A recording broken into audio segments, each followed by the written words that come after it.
Hi there and welcome. These are your handover videos for your Coachman Pastiche 575. These are a basic walkthrough on how to set up and operate the caravan as if you were going on or off site. So, starting first, we have your black kit shed here with black lever, which you have to have pulled up like so.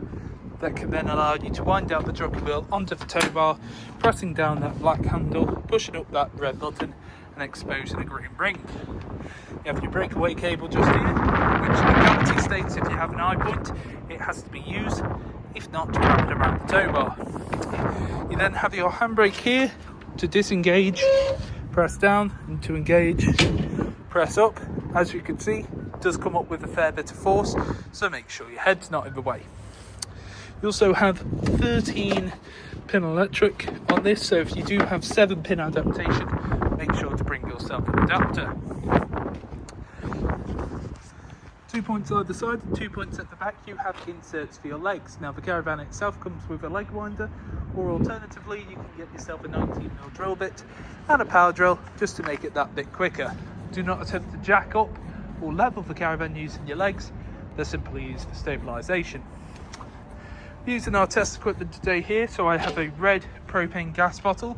Connected to that I have a black gas hose. Gas hoses that are black will run for 5 years, orange will run for 10. This one being dated 2025 will take me up to 2030. That connects on to this regulator just here. Now you have to hand tighten that as much as you physically can and then just nip it up using a spanner. You don't want it ridiculously tight because that puts on pressure inside the washer on the gas hose that can cause it to crack and break. Once both sides are firmly connected, twist the gas bottle in the positive or open direction. Opposing that, starting off first, we have your flue. Your flue is used to get clean air in and out of your boiler when operating on gas. Don't have to do anything with this except make sure it's nice, clean and tidy. Next to it, we have your plug-in for your water. Water plugs in here, nice and easy. Don't have to do anything except press in the trigger to remove it, which I'll show you with the van. Not running water through today as the caravan has been fully drained off. And here we've got your battery locker. So no battery fitted on this example, however that's where it would sit. To connect the terminals you'd either need a 12 or 13mm spanner or use the battery spanner. Then for your mains you just plug in here nice and easy, and then you have a little cutout to be able to feed through the mains lead to lock up the compartment. Motor mover will be gone over on collection. You then have 2 points here, which is where your wastewater is going to come out of. You'll need some 28.5mm waste pipes, then feed into a waste master that you can empty out at the appropriate point on site. And then lastly, we have your toilet functions. So first up, we have your cassette. To remove it, press up on the handle and pull out towards you. Now this handle itself will extend out and up, so it can be used similar to a carry-on suitcase. Once you're at your emptying point on site, what you want to do is twist this head to the side, open up the cap like so. You want to tilt, and at the same time as tilting, continually press in the vent button. Now, my recommendation is to do what I've done, feed in some fresh water through this compartment, give it a bit of a shake, shutting it up, and again, tilting and venting. Just makes it so it doesn't absolutely honk. Then here we have measurements in both imperial and metric. That goes in there, and that is for your blue chemical. Then all you've got to do is push it with the set, so the orange handle sits behind the white teeth, as then it can't be removed. Then above that we have your flush tank. Flush tank itself has a capacity to hold around 12 litres of water. However, I wouldn't recommend putting in any more than 10, as you don't want to overfill the compartment. You could also add some pink chemical, which works as a bleach without being corrosive and makes it smell a bit nicer. Now, you don't want to travel with either of these two full. It's just up here, got a little bung to drain off any remaining water from the flush tank. The caravan itself will be fully drained off before you collect it. Then underneath your right hand side seat you have all of this here, so I wouldn't recommend storing anything. This big block here is your boiler. You can pull back that black panel if you ever need to do a reset. You have your Sergeant mobile alarm system here. you have your flow jet and your water filter, which is what will pull through the water. This e-move box is the brain box for your motor mover, and again you can pull back that panel to be able to do a reset. Then situated on the side you have your regulator for your solar panel. Now solar panel regulators, all they do is they will pull through the charge that they've got from the solar to the battery as a trickle charge. It is not a case that it can boost the charge, it will just keep the charge at the same level as it already was. Then you have all of your trips and fuses here, all your trips in the upright position and all your fuses in the correct position as well. I'd always recommend carrying some extra fuses with you. Then next to your boiler here you have the two yellow drain valves facing up the upright position as they are now. That is in drain mode. However, when they are flicked down vertically, that is in drain mode. So you will collect the caravan like this. November to March have them up permanently unless you're actively using the caravan, and anytime you come off site, drain off the caravan as well. Then just above here we have your main control panel. So you have your master on and off switch, internal lights, then awning light, press that in, go to the outside and you can see that's on. You then have your volt, which you let it settle. You can see around 13 volts are coming into the van at the moment. You then have your pump button just here. So you press in on the pump button, that red light would come on, and that light would continue to come on until the boiler itself is full. Once it's full, that light will come off. What the pump does, which is this just here, it will pull through the water to the boiler until it's full. Anytime you open up a tap, it will continue to pull through the water to allow and ensure to make sure that it's always full.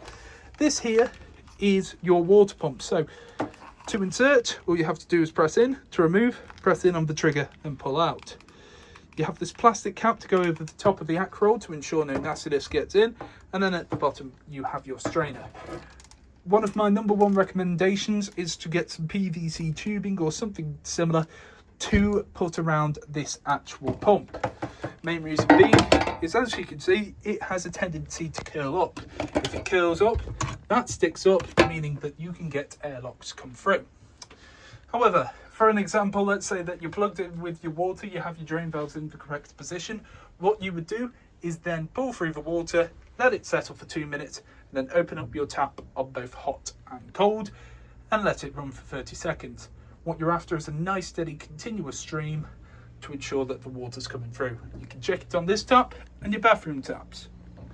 Then here we have your Alder control panel. So turn this on using that button. Well, it was already on. So it will then sync up, do its little thing, and then you get to this screen. So it shows you internal temperature, and then you come to this screen. So this here is sort of the main control screen. So first up we have the internal temperature.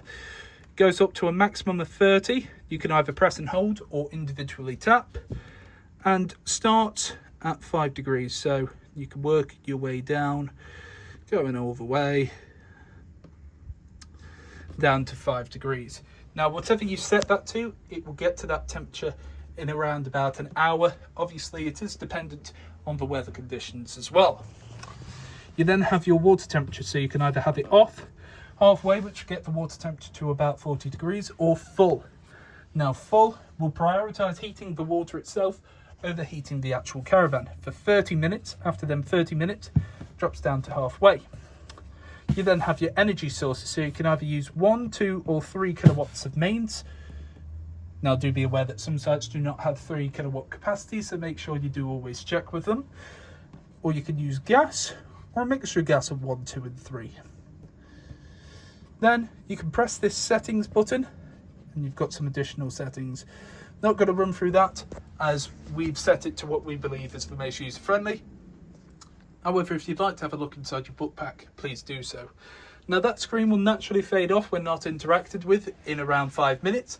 However, that green light will continually stay on to say that it's on. Press in, it's now off, so no more heating. Next to the actual Alder panel, you have your Alder tank here. So the outer tank, similar to a coolant tank, will bubble up, so make sure that cap is always on. And just here we have your toilet operation. So pressing the button and you can hear that motor. That motor is what will push through any water inside the system. To remove the waste, press away on the handle, opens up the catch, pull it back towards you to be able to pull out the cassette toilet, and when the cassette is full, there'll be a red light on there telling you to empty. And here we have your hob grill and oven. So all of this operates on gas, minus the electric plate. Electric plate, spin it to whatever gas mark and it will get to temperature. Everything else, pressing the dial, twist it to the side and pressing the ignite button. Now it may be a case that that will light up and then cut out. That is natural, that is the gas just making its way through the system. So just relight it and then it should all be good. This is what it looks like when they're all lit. As you can see, all nice and lit. And the same concept for your grill. So let's see if I can do this with one hand. And as you can see, both sides nice and lit. And finally, your oven. Now make sure this tray does not intrude on that, as it can make it not ignite, unlike this time. Only other thing to note, you can travel with your gas bottle plugged to the actual regulator.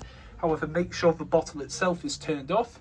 You also need to travel with this glass sheet down, but don't put it down until all of these are nice and cold. Then here we have your fridge operation. So to turn this on, press and hold in on this power button. It will flash up and go to its most recent memory, which in this case was mains on full capacity.